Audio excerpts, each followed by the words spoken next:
York Comic Con 2025 happened today, and with that, the announcement of TMNT, as rumored, being the official unannounced set for Magic in 2026. We had a Universes Beyond set that no one really knew what it was about, but there was a panel and an image going around about a Nickelodeon collaboration. Now, TMNT, is it really something that's going to be pushed too well? I think this is like pushing everybody's boundaries in terms of what is actually going to be a good Universes Beyond set, and we're going to talk about that all today. I'm going to break down the announcements, the cards that were shown, but also go over some ideas not only on the IP, but potentially comparing them to the success of IPs we've had already, and also maybe what we have to look forward to in the future. This is actually going to be jam-packed. There may be a relatively limited amount of things announced in terms of, yeah, less than like 20 cards and everything, but it actually goes to show where they want to take things in the future. There's a lot to understand in terms of their plan of Universes Beyond in general, and what we can kind of speculate based on this. So TMNT, for those of you that have been out of the loop for the past couple of days, we actually potentially had this spoiled before with this Magic X TMNT van showcased already. This happened, I believe, on Wednesday, earlier this week, where we had this truck pull up. Someone took a picture of it. No one knew if it was real or not or whatever, but it has TMNT, it has Magic the Gathering. The whole reason people were really speculating on TMNT was that the participants in the panel at New York Comic Con, I believe two of them actually had a lot of work and or relationship to TMNT in general, whether that be maybe participating in the development of some of it or just being a super fan listed on Wikipedia or whatever. They were very involved in that. So it was a Nickelodeon collab, but specifically with panelists with a lot of TMNT experience. Of course, it's likely going to be that, and we now had it kind of confirmed. No SpongeBob collaboration on a higher scale for now. No Rugrats and MTG until, I don't know, maybe the success of a set like this, but that fills in the gap for our March set of Universes Beyond. It's going to be a standard legal set. There was some mild speculation, and I kind of brought it up because it was worth bringing up in an earlier video this week, but there was a possibility that this could be a non-standard legal set, and that was a discussion to be had around reprints, where we, had sets such as the kind of Lord of the Rings set and previous Universes Beyond implementations that weren't necessarily like standard for legal, and it would have been a good place for reprints, because now a lot of powerful cards might be a little bit too powerful for standard, but that may not actually be that true. We're also even going to touch on that, the potential for reprints and or maybe a little bit of power creep. Again, all in due time. Timestamps down below. Let's talk about it. So we know that there is going to be one commander deck. As far as we're aware, commander deck celebrates the power of teamwork. The deck will have one face commander and 5 cards with the mechanic partner, allowing you to have a second commander in play. So again, the whole idea of how you don't need 4 commander products for everything, but also they might spin that as goodwill for the consumer, but you have to remember, with the amount of product coming out in the year, this is probably just the limitation of what designers can even make. Imagine how far spread you have to be to make a bunch of standard legal cards as well as a 4 pod commander deck. And it would actually be pretty cool. Like, you could have 4 turtles manning each commander deck and helming it, and instead you just are so far spread thin designing other commander sets and other standard legal sets and other product in general that you just don't have the capacity for it. So just really take in when people try and spin it to you. There might be a reason that is not so consumer friendly why we have it, but it is kind of nice at the end of the day. It is worth acknowledging that it is a positive that we only have one commander product, and Final Fantasy had a couple, but even Spider-Man only had 0. So it is a little bit of a balance. Just, it's not pure enslopification. You can still get out to the top and breathe. With that, we have a lot of the legendaries. Donatello the Brains. If one or more tokens would be created under your control, those tokens plus a mutagen token are created instead. So it's kind of like a Academy manufacturer effect, where if a clue, treasure, or food token would be created, you create that token plus like the other 2 or whatever. So now you have an effect that creates mutagen tokens. As far as I'm aware, we don't actually know what mutagen tokens are based on what everything I was looking through. Maybe I'm missing something. Let me know in the comment section down below if we do actually know what mutagens are. If they're a leak, I don't really want to engage with that. If they are an official spoiler off of this, then cool. Notably, as they said, the partner mechanic is around, and this is like that fixed version of partner where it's like partner character select. So you can be partnered with other partner commanders that have partner character select. And they've been doing this with other commanders as well, other legendary creatures that are able to be partnered. We saw that in the PlayStation collaboration as well with like partner survivor, partner god, and all that stuff. So that's kind of a nice way to like balance that. And so this is going to be a mono blue one. So we're already seeing the token generation aspect being a positive thing here. Raphael Muscle here being a 4/4 double all damage that creatures you control with counters on them would deal. Then Raphael enters, create a mutagen token. So again, that line of creating a token, we don't know what the mutagen token is, dealing double damage that creatures you control with counters on them would deal. So now not only are we making mutagen tokens, but also we are making counters on things. So whether that be flying counters or death touch counters, or even -1/-1 counters and +1/+1 counters. Anything with the counter on them, if it is modified in that sense, that would be the terminology we would use here. Double all damage that creature would you control would deal. So double all damage that creatures you control with counters on them would deal. And notably, this isn't combat damage. This is just damage in general. So if you were to take the power of something and deal damage to your opponent, that is that creature dealing damage, so it would double. It doesn't necessarily need to be combat damage. Michelangelo the Heart, green and 1 trample. At the beginning of your second main phase, if you attack this turn, put a 1/1 counter on target creature and create a food token. So again, now not only are we making mutagen tokens, we're making food tokens, 1/1 counter synergies. We're starting to see how this deck really starts to come together. And then Leonardo the Balance is likely going to be the main phase commander because this is a 5-color commander. You have all 5 colors in the activation of an ability in its mana cost or in its like kind of text box. So this is going to be part of its commander cost. It is a 5-color commander, even though white in its casting.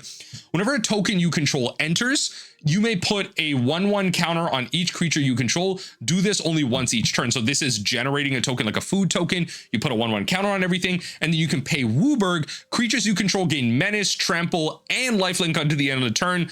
A built-in overrun win condition on Leonardo the Balance.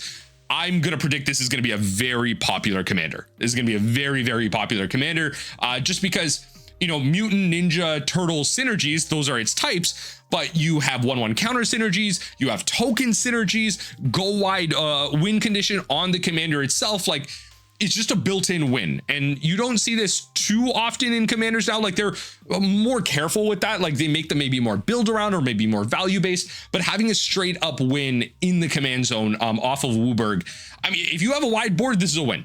You don't even need to overrun. Menace, which provides some level of unblockability, especially with like a wide board. Like, how do you block everything? Trample on top of the menace and lifelink. Like, even if you're not winning, you're creating a delta of life that's so large. So that's gotta matter. Obviously, with this, we're gonna have synergies alongside hardened scales. So cards like this are going to be very popular. I imagine maybe a card like this is directly in the deck. You also have maybe other effects that you can add, like Rishgar, each creature you control with a counter on it. Again, whether that be flying, death touch, whatever, 1/1 counter. It's going to be able to tap to add green. You can also play something like Ripples of Potential for protection. So you can proliferate, then choose any number of permanents you control that add a counter put on them this way. Those permanents phase out. So as a way to, again, protect them, they just cease to exist. Ripples of Potential is going to see some even increased viability in this. And then, you know, win conditions like Simic Ascendancy. We're creating a lot of 1/1 counters. Put a 1/1 counter on target creature you control, and then when one or more 1/1 counters are put on creatures you control, put that many on aggro counters on this enchantment at the beginning of your upkeep. If it has 20 or more, you win the game. Value. That's it. I'm giving you the basics here.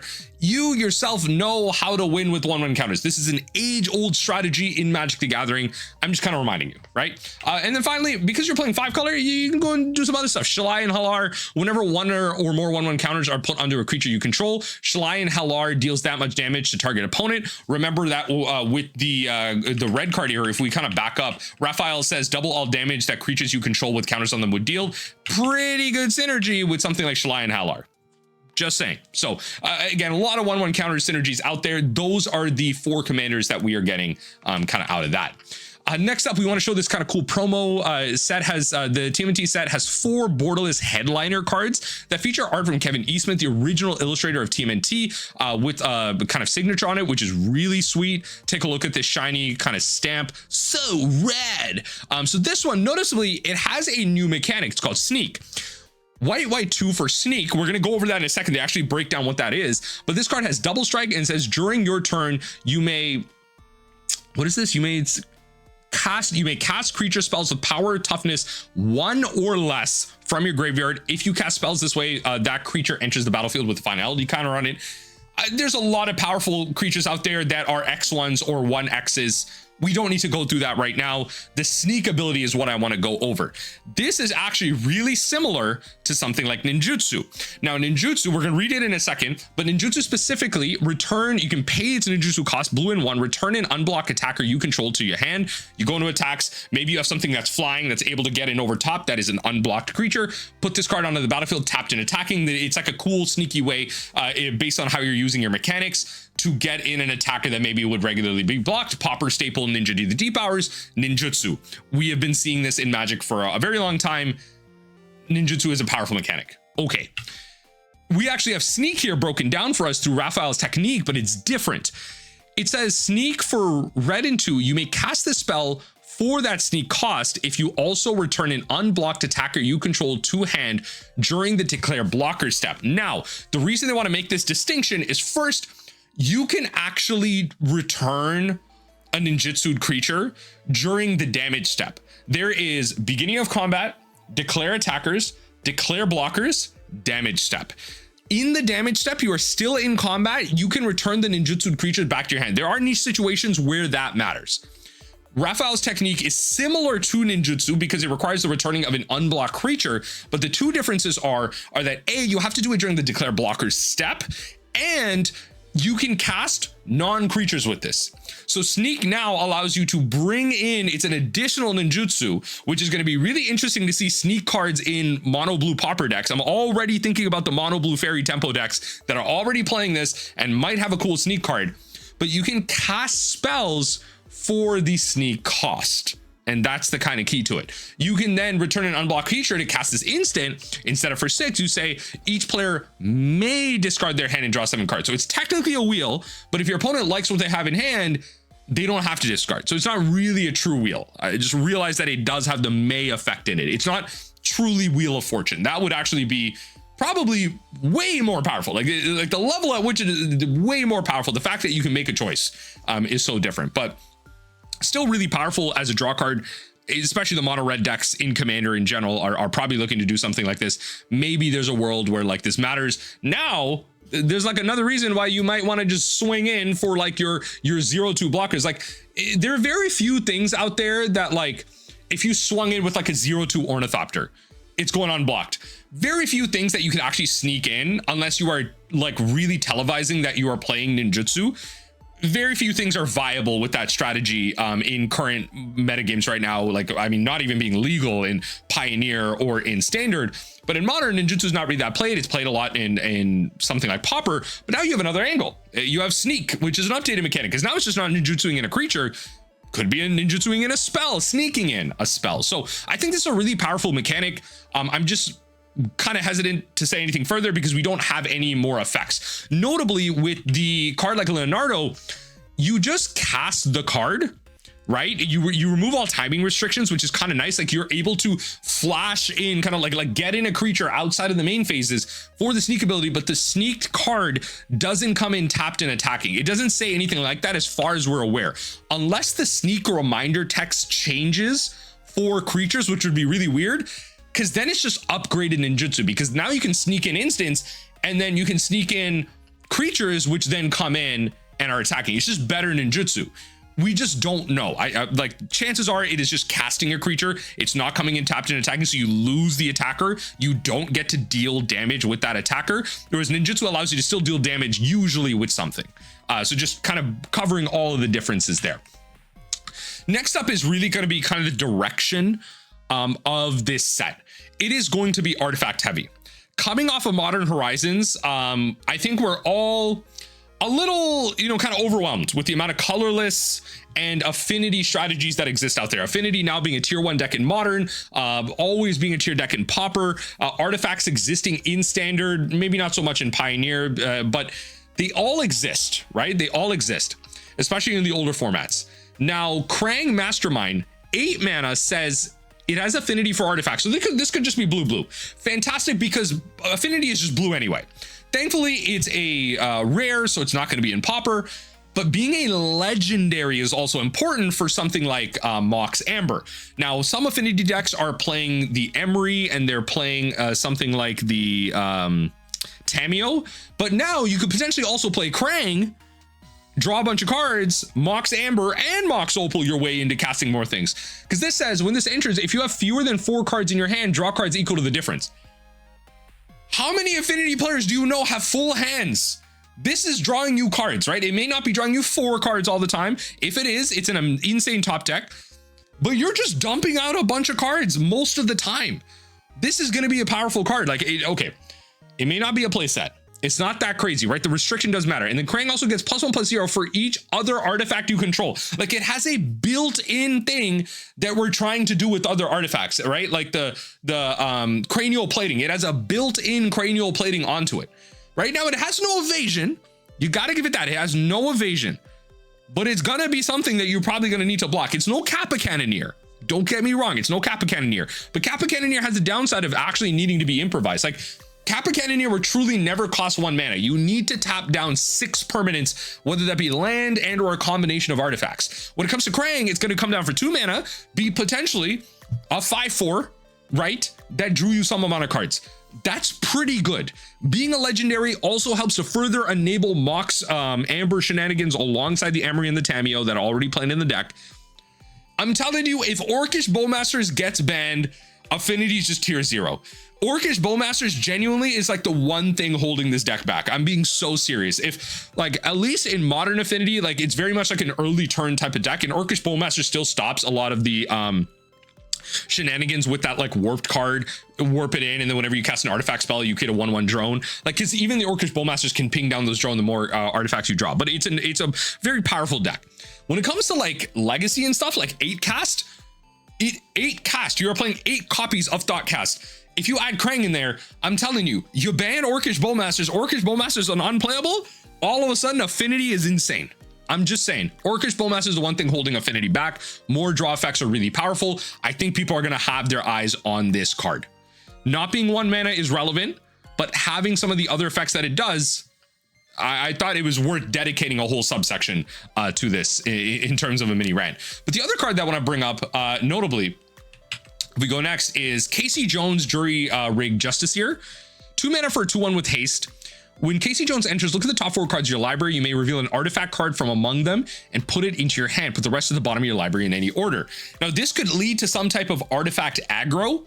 And the power with this is that it's any artifact.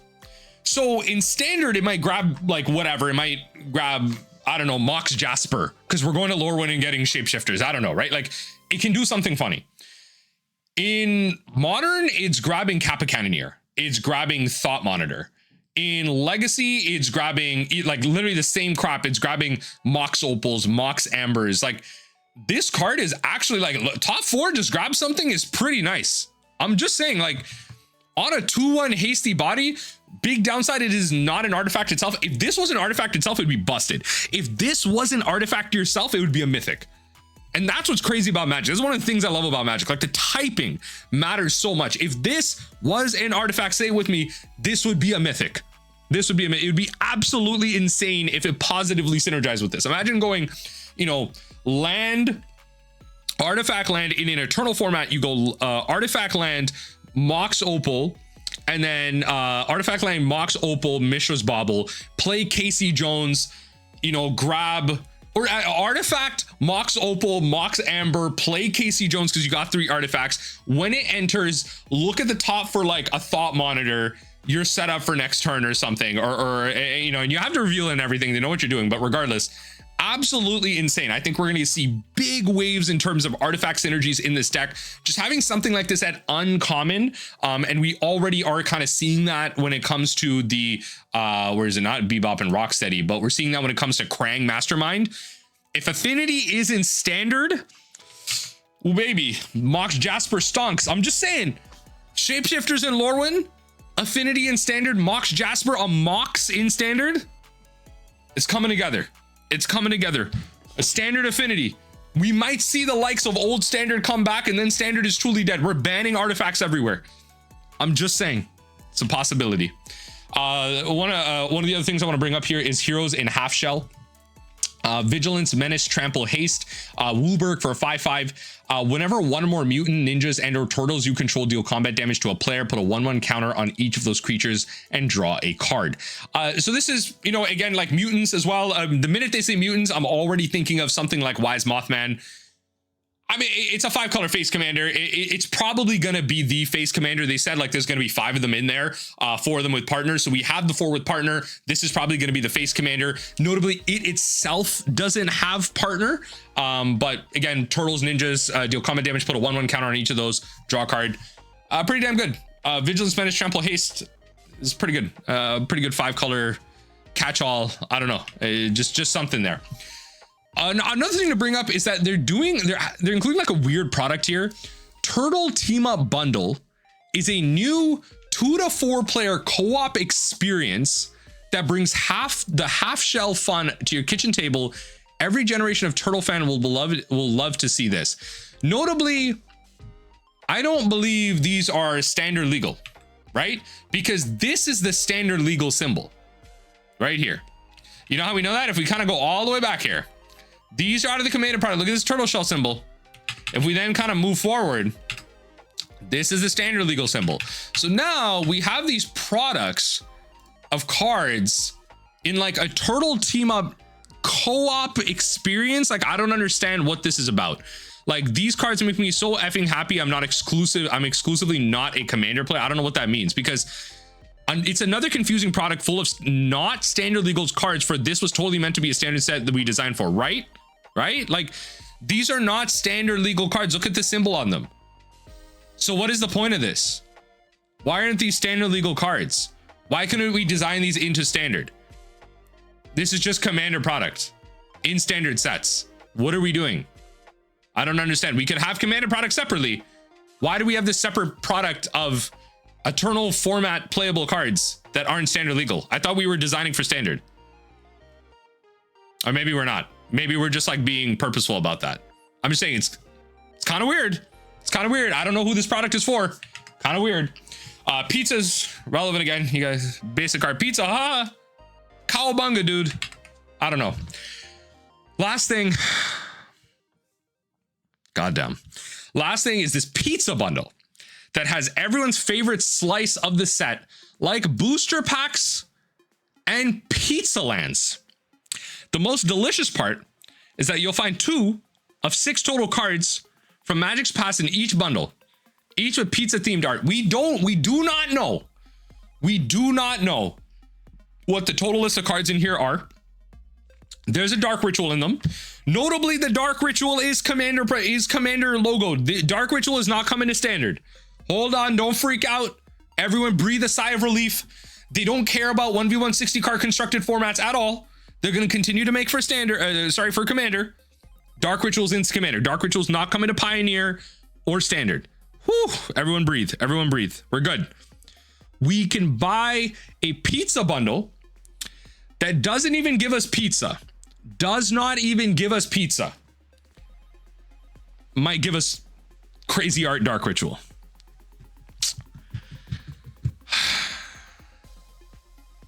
Okay. Really, where I land on this is the fact that, you know, we have the ability to make standard product set, you know, Universes Beyond designed for standard. We have a lot of legendaries in them. We make random irrelevant product that's not standard legal that commander players probably don't even care about, because the vast majority of them are probably so price conscious. Like, commander players are either spending millions of dollars on duels, or they're spending $0 in printing proxies. Okay, there's like the in between. I feel like it did like barely exist anymore. Like, proxies are becoming more and more things. So if they're so price conscious, who's buying the 2 to 4 player co-op game? Who's buying the pizza bundle that doesn't even buy you pizza, right? Second point is that when it comes to design, affinity is coming to standard in a big way. We want artifacts to matter now in a big way. The second card that I even showcased shows that yes, there is going to be a bigger concentration on artifacts in standard. We are just power creeping standard. Like, when is the last time we had affinity on scale in standard? Now, to be fair, we could have no more affinity cards, but you keyworded it. You keyworded it in a standard set. Based on previous design, that card does not have the wording of it costs less for each artifact on the battlefield. It specifically says affinity for artifact, which means that you have more affinity cards. Based on how other cards were designed, we have seen cards being printed into standard legal sets that have keyworded mechanics that don't have the keyword in them because they didn't want the keyword to be relevant for the rest of the set. It's just a one-off card. When it's printed later, it might have the keyword effect. Printing affinity means there will be more standard legal cards with affinity. That is what we can, like, but honestly, the majority of the time we can make that assumption based on how previous design is. Unless they make some change now, which we can't predict, affinity is going to be in standard. So we are printing some of the most powerful mechanics in Magic's history in standard. We are okay with the power of standard being higher. We are then, with the power of standard being that much higher, then printing almost double the amount of sets than it was maybe 10 years ago. We had crazy ban situations even 5 years ago, right? With cards that we did not understand the power level of, with like Oko and everything. We had standard situations where people thought the game was dying because of what was going on with standard artifact lands and all this stuff. We are in an environment where we don't give the R&D team enough time to even design for the next set because there's so many sets in freaking standard and constructed Magic that we are printing the most powerful cards in Magic's history, mechanics in Magic's history, I should say, not giving R&D enough time to practice for it and just saying, it's fine, have fun. That's going to go well. That's going to go well, right? Come on, someone in the angry Magic person who hates my opinions and thinks I'm a slot pig, let me know in the comment section below. Defend this. Defend it. Defend it. I need you to defend it, because the only defense you have is Wizards doesn't really care. They want to see number go up for the Commander players, which is honestly valid excuse. Of course I know that's what Wizards wants. I'm just saying, if you have belief that Wizards cares about 1v1 constructed Magic and they don't actually believe standard is freaking dead in a hellhole, which kind of is because we still don't have bans until November, then this is wild.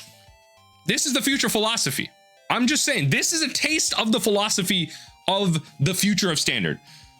We don't even know what the hell is going on with Reality Fracture. We don't know what's going on with the other sets. The other sets, which is a whole other freaking topic of a video, honestly, is just return sets.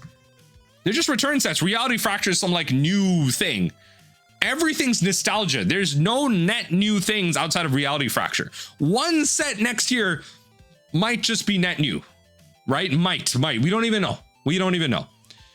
Everything is nostalgia. Everything is breaking. There's no time to actually fix anything. Let's just make Commander players happy. And honestly, it's not Commander players' fault. It's not. It's really not their fault. They're just here to play the game and enjoy themselves. Wizards of the Coast and Hasbro just want to make money go up. And to be fair, half the people complaining about product and how product is, there's too many products, they're not buying the product. Half the people, I would be willing to bet my bottom dollar that all, like half of y'all at least complaining about product in my comment sections don't even buy product. That's why I'm not even that vehement about it. I'm just pointing out that that's a problem because I don't buy product like that. The whole buying singles thing, that's a whole other video. The whole buying single things leading to where we are with product, that's a whole other topic for video. I'm not even going to bring that up here. This is about TMNT. Let me know what you think in the comment section down below about Teenage Mutant Ninja Turtles, the future of design and the cards that were revealed. How are you feeling about Affinity and Standard again, likely on a larger scale? And how are you feeling about some of the product? Maybe I'm missing something about the product and they were revealed some stuff. I'm really just going off of tweets here. Let me know what you think in the comment section down below about Teenage Mutant Ninja Turtles in March of 2026 as a Magic the Gathering collaboration.